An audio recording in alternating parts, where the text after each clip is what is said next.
দিল্লিতে জোর ধাক্কা বিজেপি ছেড়ে আম আদমি পার্টিতে যোগ দিলেন প্রাক্তন এমএলএ এবং বিজেপি নেতা অনিল ঝা।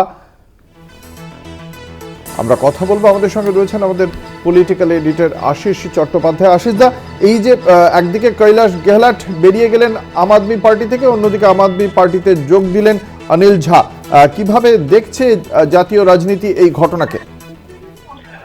দেখুন অঙ্কুর, বিজেপি তো নানান দল থেকে ভাঙিয়ে নেয়, সেটা তো আর নতুন কোনো কথা নয়। কিন্তু এখন আমরা একটু উলট পুরাণ দেখতে পাচ্ছি যে বিজেপি ত্যাগ করে লোকেরা অন্যদিকে যাচ্ছে। তার মধ্যে যেমন একটু আগে আমরা দেখেছি মণিপুরের থেকে জোটসঙ্গী এনপিপি সমর্থন প্রত্যাহার করে নিয়েছে। তেমনই একটি ঘটনা অনিল ঝা, যিনি দুবারের এমএলএ ছিলেন বিজেপির টিকিটে, এই মুহূর্তে যদিও তিনি এমএলএ নন, এবং তিনি পূর্বাঞ্চলী কমিউনিটি অর্থাৎ যারা বিহার উত্তরপ্রদেশ থেকে দিল্লিতে গিয়ে সেখানকারই বাসিন্দা হয়ে গেছেন, সেই সব মানুষদের মধ্যে অনেক বড় সংখ্যায় তারা একটা বড় নেতা বিজেপির এই অনিল ঝা, তিনি বিজেপি ছেড়ে আপে যোগ দিলেন। এটা হচ্ছে প্রথম দিক। দ্বিতীয় দিক হচ্ছে, তিনি যখন যোগ দিলেন তিনি কিন্তু বিজেপির বিরুদ্ধে নানান বিষোদ্গার করেছেন, এবং দিল্লি বিজেপির বিরুদ্ধে যেমন করেছেন, তাদের মাথায় যারা আছে সর্বভারতীয় বিজেপি নেতারা, তাদের বিরুদ্ধেও বিষোদ্গার করেছেন, যেটা একটু উলট পুরাণ বলা যেতে পারে। এখন অঙ্কুর, সামনের বছরের জানুয়ারি বা ফেব্রুয়ারি মাসে দিল্লি বিধানসভার নির্বাচন।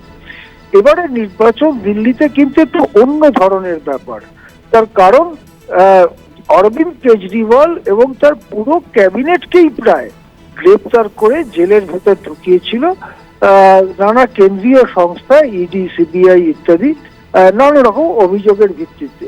তারা প্রায় সবাই একে একে জামিন পেয়ে ফিরে এসেছেন। ফিরে আসার পরে অরবিন্দ কেজরিওয়াল মুখ্যমন্ত্রিত্ব চেয়ার ছেড়ে দিয়েছেন, তারই দলের অন্য আরেকজন নেত্রী অতিশী মুখ্যমন্ত্রী হয়েছেন, এবং অরবিন্দ কেজরিওয়াল বলেছেন যে তার গ্রেপ্তারি ঠিক ছিল কিনা সেটা প্রমাণ হবে বিধানসভা ভোটে জনরায়ের মধ্য থেকে। সেই পরিস্থিতিতে একজন গুরুত্বপূর্ণ এবং জনপ্রিয় বিজেপি নেতা বিজেপি ছেড়ে আপে যোগ দিচ্ছেন, এটা কিন্তু খুবই রাজনৈতিক তাৎপর্য পায়। হ্যাঁ, ধন্যবাদ। আমাদের সঙ্গে ছিলেন আমাদের পলিটিক্যাল এডিটর আশিস চট্টোপাধ্যায়।